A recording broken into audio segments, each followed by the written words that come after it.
Hello everyone, ఇలాంటి videos మీకు ముందుగా కావాలి అనుకుంటే మా ఛానల్ని సబ్స్క్రైబ్ చేసుకొని పక్కనే ఉన్న బెల్ ఐకాన్ని క్లిక్ చేయండి. అప్కమింగ్ రివ్యూలోకి వెళ్ళిపోదాం. ఎపిసోడ్ స్టార్ట్ అవ్వగానే విక్కీని మురళి పద్మావతి ఎక్కడ కనిపెట్టేస్తుందోనని భయపడి వేరే ప్లేస్కి షిఫ్ట్ చేస్తాడు. విక్కీ దగ్గర ఆ రౌడీలైతే కాపలాగా కూర్చుని ఉంటారు. విక్కీ పాపం పద్మావతిని తలుచుకుంటూ బాధపడుతూ ఉంటాడు. ఇది ఇలా ఉండగా పద్మావతి ఆర్యతో, బావగారు ఒక్కసారి ఆయనకి ఫోన్ చేయండి, కనీసం వాళ్ళ ఆఫీస్లో ఎవరైనా తెలిసుంటే వాళ్ళనైనా ఫోన్ చేయమని చెప్పండి, ఆయన నిన్నటి నుండి ఫోన్ కలవటం లేదు అని బాధపడుతూ ఉంటుంది పద్మావతి. ఖచ్చితంగా నీకు ఫోన్ చేయిస్తాను పద్మావతి అని ఇంకా ఆఫీస్కి బయలుదేరుతారు ఆర్య.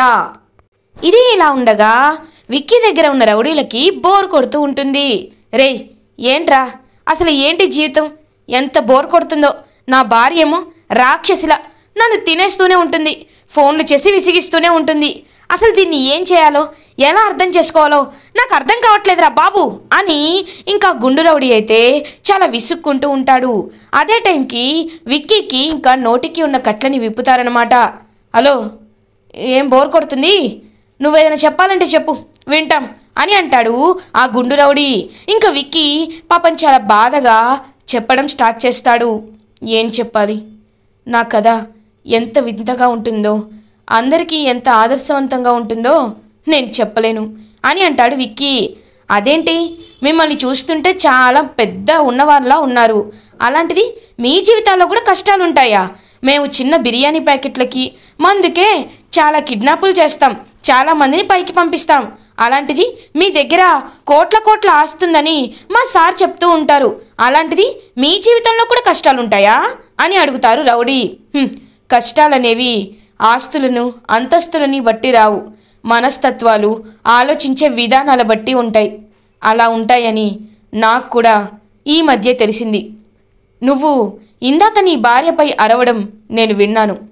చూడు, నువ్వెవరో నాకు తెలీదు, కానీ భార్యలని గుర్తించాలి, వాళ్ళ ప్రేమని గుర్తించాలి, అప్పుడే నువ్వు మంచి భర్తవని మనిషివని అనిపించుకుంటావు.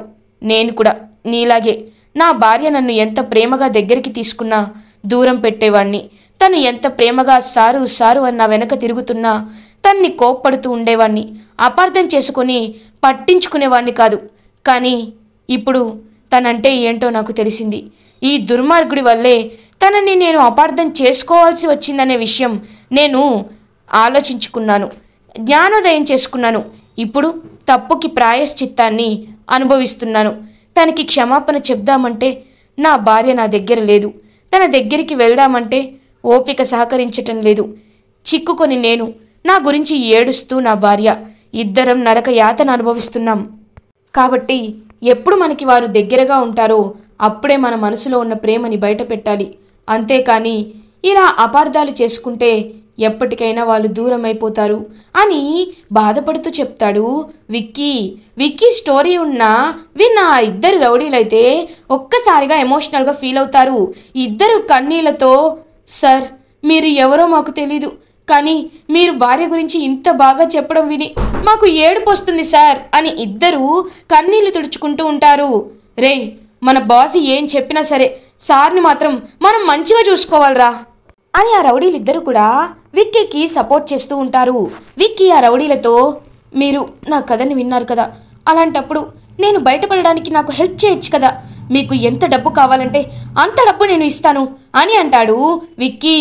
లేదు సార్, మీరు ఎంత చెప్పినా మేము ఈ పని చేయలేం, ఎందుకంటే డబ్బు కంటే మాకు మా ప్రాణాలు ముఖ్యం సార్, మీకు ఎలాంటి ఇబ్బంది లేకుండా చూసుకునే బాధ్యత మాది, కానీ మీరు ఒక్కసారి తప్పించుకున్నారని తెలిస్తే మా బాస్ మా ప్రాణాలు తీసేస్తాడు సార్, అందుకే ఈ విషయంలో మేమేమి చేయలేం సార్, మీరేమీ అనుకోవద్దు అని పాపం ఆ రౌడీలిద్దరూ విక్కీని చూస్తూ బాధపడుతూ ఉంటారు. ఇది ఇలా ఉండగా ఈవినింగ్ అవుతుంది. పద్మావతి ఆర్యకి ఫోన్ చేస్తుంది. హలో బావగారు అని అంటుంది. చెప్పు పద్మావతి అని అంటారు ఆర్య. అదే విక్కీ సార్తో ఒకసారి ఫోన్ మాట్లాడిస్తానన్నారు కదా అని అంటుంది పాపం జాలిగా పద్మావతి. చెప్పడం మర్చిపోయాను పద్మావతి, నేను ఆఫీస్ నెంబర్ ట్రై చేశాను, కానీ వాళ్ళు కూడా కాల్ లిఫ్ట్ చేయటం లేదు అని అంటాడు ఆర్య. బావగారు ఒకసారి ఆ నంబర్ నాకు పంపించండి, నేను ప్రయత్నిస్తాను అని అంటుంది ఇంకా పద్మావతి, సరే పద్మావతి ఇప్పుడే నీకు ఫార్వర్డ్ చేస్తాను అని చెప్పి ఇంకా ఫార్వర్డ్ చేస్తాడనమాట ఆర్య. ఇంకా ఆ నంబర్కి కాల్ ట్రై చేస్తూ ఉంటుంది పద్మావతి కూడా. అప్పుడే కుచల పద్మావతి దగ్గరికి వస్తుంది. హలో హాయ్ బాయ్ బాయ్, ఏం చేస్తున్నావు అని అడుగుతుంది. అత్తయ్య, అదే విక్రమాదిత్య గారి ఆఫీస్ ఉంది కదా యుఎస్లో, ఆ ఆఫీస్ నెంబర్కి ఫోన్ ట్రై చేస్తున్నా అని అంటుంది. అతనికి ఏదో ఆఫీస్కి ఫోన్ ట్రై చేసే బదులు విక్కీకే ఒకసారి ఫోన్ ట్రై చేయొచ్చు కదా, ఇలాంటివన్నీ నేనే చెప్పాలి, ఉండు నా నెంబర్తో ట్రై చేస్తాను విక్కీకి అని విక్కీకి కాల్ చేస్తుంది కుచల. మీరు ప్రయత్నిస్తున్న ఈ నంబర్ నెట్వర్క్ పరిధిలో లేదు అని చెప్పి తెలుగులో అయితే వినపడుతుంది ఇంకా కుచలకి అండ్ పద్మావతికి. చూశారు కదా అత్తయ్య గారు, పొద్దున్నిండి ఇంతే, ఎప్పుడు చేసినా ఫోన్ కలవట్లేదనే వస్తూ ఉండదు.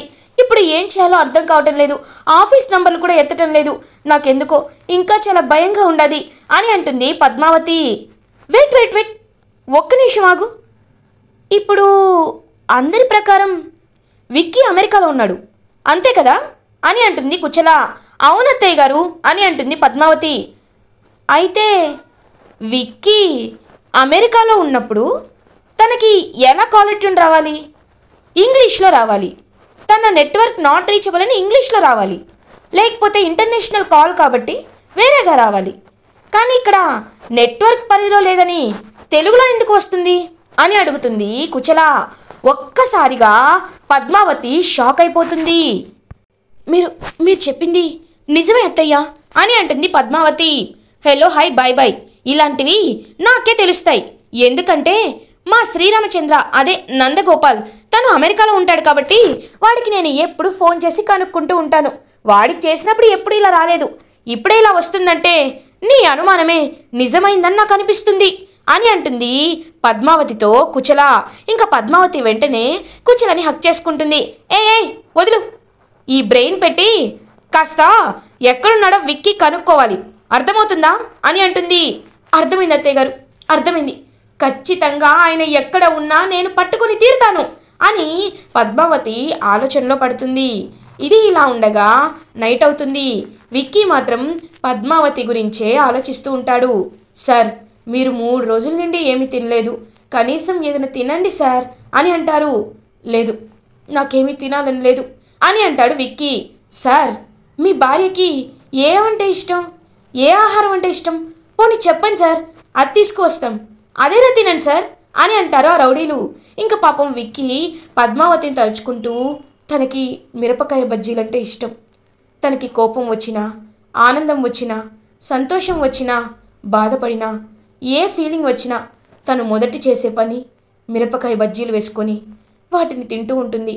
ఆ పోటీల్లో తనని ఢీ కొట్టే వాళ్ళే ఎవరూ లేరు అని చెప్తూ మురిసిపోతూ ఉంటాడు విక్కీ.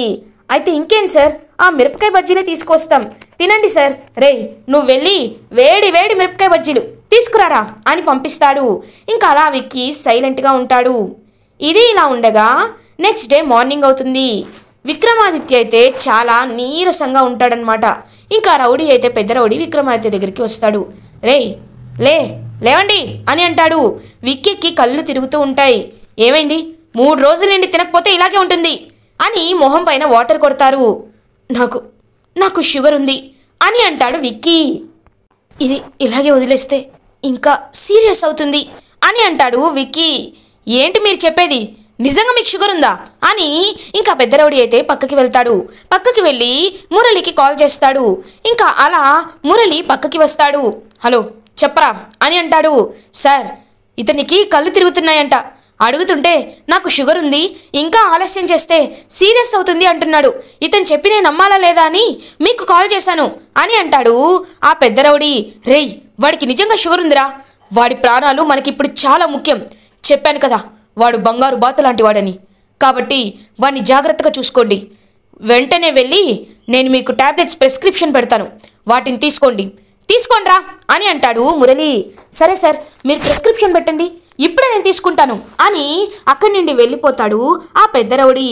ఇంకా మురళి, వామ్మో ఈ విక్కీ చాలా ముండోడు, వీడిని ఎలా మార్చాలి, అసలు ఏం చేయాలి అని త్వరగా నా పని నేను పూర్తి చేసుకోవాలి, లేకపోతే విక్కీ ప్రాణానికే ప్రమాదం అని ఇంకా అలా తన పనిపై ఉంటాడనమాట మురళి. ఇది ఇలా ఉండగా పద్మావతి మాత్రం ఆయన ఇక్కడే ఉన్నాడని అర్థమవుతుంది. కానీ ఇక్కడ ఉన్నాడని ఎలా తెలుసుకోవాలి అని అటు ఇటు తిరుగుతూ ఆలోచిస్తూ ఉంటుంది పద్మావతి. విక్కీ ఇక్కడే ఉన్నాడని అర్థమైంది. కానీ హైదరాబాద్లో ఉన్నాడో, ఆదిలాబాద్లో ఉన్నాడో, విజయవాడలో ఉన్నాడో, వైజాగ్లో ఉన్నాడో, ఎక్కడ ఉన్నాడో మనం ఎలా చెప్పగలం అని ఆలోచిస్తూ ఉంటుంది కుచల. అత్తయ్య గారు, నాకు ఒక ఐడియా వచ్చిండది. ఒకవేళ ఎవరైనా విక్రమాదిత్య గారిని కావాలని కిడ్నాప్ చేస్తే ఆయనకి షుగర్ ఉన్న విషయం వాళ్ళకి తెలీదు.